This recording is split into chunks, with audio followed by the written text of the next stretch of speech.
ایک وقت تھا جب مصر یعنی کہ ایجپٹ پر جنگ کا سایہ تھا. صلیبی لشکر سمندر سے اتر چکے تھے. ان کا مقصد تھا اسلام کے دل پر وار کرنا.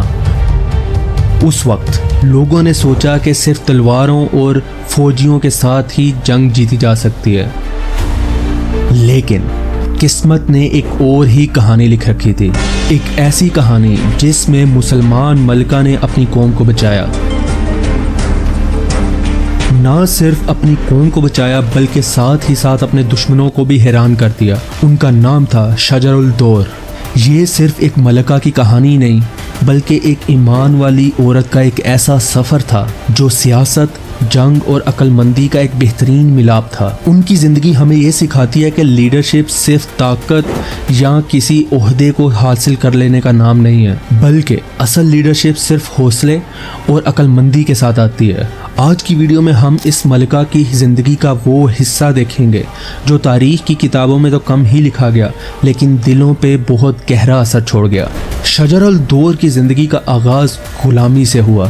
ان کا تعلق اصل میں ترک سے تھا اور غلامی کے دوران وہ سلطان ایوب کی پسند بن گئیں. عقل مندی، ادب اور سمجھداری کی وجہ سے وہ صرف محل کی ایک عورت ہی نہیں رہیں بلکہ وہ سلطان کی ایک بہت ہی کلوز اور ٹرسٹڈ مشورہ دینے والی بن گئیں. بہت ہی جلد انہوں نے اپنی پوزیشن اتنی مضبوط کر لی کہ لوگ انہیں ایک پراپر لیڈر کے طور پر دیکھنا شروع کر گئے. جب سلطان ایوب کی موت ہوئی اس وقت مصر ایک بہت ہی بڑا کرائسس دیکھ رہا تھا. باہر سے صلیبی حملہ کر چکے تھے اور محل کے اندر سیاست کے بیچ میں فساد ہو رہے تھے.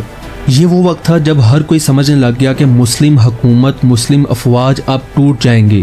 لیکن شجر الدور نے ایک ایسا فیصلہ کیا جس نے سب کچھ بدل دیا. انہوں نے سلطان کی موت کو ایک راز بنا دیا تاکہ کسی کو یہ بات پتہ نہ لگے اور فوج کے حوصلے نہ ٹوٹیں. ان کا یہ سٹیپ بہت ہی ڈینجرس تھا کیونکہ صلیبی اس ٹائم مصر میں آ چکے تھے اور کوئی بھی غلط فیصلہ مصر کو مسلمانوں کے ہاتھ سے نکال سکتا تھا. لیکن یہ ایک ایسا مومنٹ تھا جہاں سے ایک ملکہ کا عروج شروع ہوا. شجر الدور کو بالکل اس چیز کا اندازہ تھا کہ اگر صلیبیوں کو پتہ لگا کہ سلطان نہیں رہے تو وہ فوراً محل پر حملہ کر دیں گے. اس چیز کو دیکھتے ہوئے، اس چیز کو مد نظر رکھتے ہوئے انہوں نے سلطان کا ٹینٹ بھی میدان میں بنوایا اور ایسا ہی خوبصورت ٹینٹ بنوایا جیسے کہ وہ زندہ اس ٹینٹ کے اندر موجود تھے. صلیبیوں کو دکھانے کے لیے باقاعدہ سلطان کے لیے کھانے لے کر آئے جاتے اور ہر حکم سلطان کے نام کا ہی نکلتا. بہت ہی کم لوگ ایسے تھے جن کو پتا تھا کہ سلطان مر چکے ہیں. شجر الدور کا یہ صرف ایک چھوٹا سا ڈرامہ نہیں تھا بلکہ ایک بہت بڑی اسٹریٹجی تھی. اس فیصلے سے مسلم افواج کا حوصلہ برقرار رہا اور ساتھ ہی ساتھ صلیبیوں کے دلوں میں بھی یہ چیز بیٹھی ہوئی تھی کہ سلطان ابھی بھی جنگ کو لیڈ کر رہے ہیں. ان سب مومنٹس کے اندر شجر الدور نے اپنے آپ کو صرف ایک سپاہی ہی نہیں بلکہ ساتھ ہی ساتھ ایک بہت بڑا چیس کا پلیئر بھی ثابت کر دیا جو کہ ہر ایک سٹیپ کو بہت ہی اسٹریٹجی سے چل رہی تھی تاکہ دشمن کو کسی بھی قسم کی بھنک نہ لگے کہ اصل میں ہو کیا رہا ہے. آخر وہ وقت آ ہی گیا کہ صلیبی افواج نے اپنا سب سے بڑا حملہ کیا.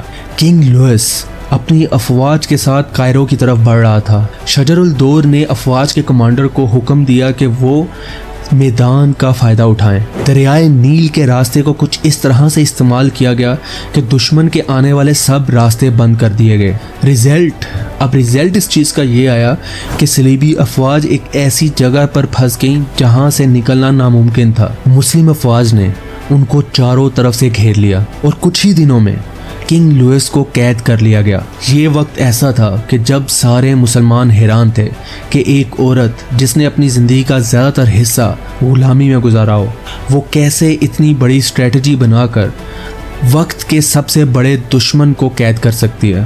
اس جیت کے پیچھے کا سب سے بڑا راز صرف اسٹریٹجی نہیں، صرف پلاننگ ہی نہیں بلکہ ساتھ ہی ساتھ شجر الدور کا اللہ کے اوپر بھروسہ تھا. صلیبیوں کو شکست دینے کے بعد مصر کے اندر ایک نیا دور شروع ہوا. فوج نے اور ساتھ ہی ساتھ قوم نے بھی شجر الدور کو ایک لیڈر کے طور پر دیکھنا شروع کر دیا. یہ وہ وقت تھا جب ایک مسلمان عورت نے صلیبیوں کو پوری طرح شکست دینے کے بعد پورے ملک کا تاج اپنے سر پر سجا لیا. اور سب سے خوبصورت چیز یہ تھی کہ اس نے یہ کام کسی لالچ میں نہیں کیا تھا بلکہ صرف اپنے ملک کی حفاظت کے لیے کیا تھا. شجر الدور کو یہ چیز اچھی طرح سے پتہ تھی کہ تاج صرف خوبصورتی کے لیے نہیں ہے بلکہ یہ بہت ہی بڑی ذمہ داری ہے۔ اس کو اس چیز کا بھی اچھے سے پتہ تھا کہ سیاست میں تاج کے ساتھ ساتھ ایک بہت بڑی اپوزیشن بھی آتی ہے۔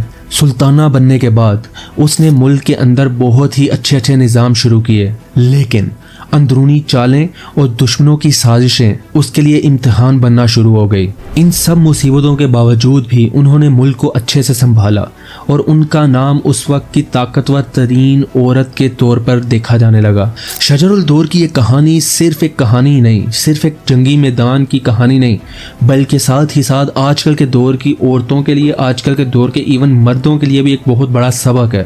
شجر الدور کی کہانی یہ چیز ثابت کرتی ہے کہ عقل مندی، ذہانت اور ساتھ ہی ساتھ اللہ پر یقین، ان سب چیزوں کا ملاپ آپ کو زندگی میں کچھ بھی کروا سکتا ہے۔ آپ زندگی کی کسی بھی مشکل کو اچھے سے فیس کر سکتے ہیں۔ ایک غلام لڑکی سے لے کر سر پہ ملکہ کا تاج پہننے تک یہ سارا کا سارا پلان اللہ نے کر رکھا تھا۔ شاید ہی آپ میں سے کوئی لوگ ہوں گے جنہوں نے اس عورت کے بارے میں پہلے سنا ہو، لیکن اس عورت نے ایک ایسی مثال قائم کی جو اس دنیا میں دیکھنے کو کم ہی ملتی ہے۔ یہ چیز ثابت ہوتی ہے کہ اگر آپ کا بھروسہ اللہ پہ پورا ہو، چاہے دشمن کتنا بھی اسٹرانگ ہو، آپ اس دشمن سے نکل سکتے ہیں، اس دشمن کو شکست دے سکتے ہیں۔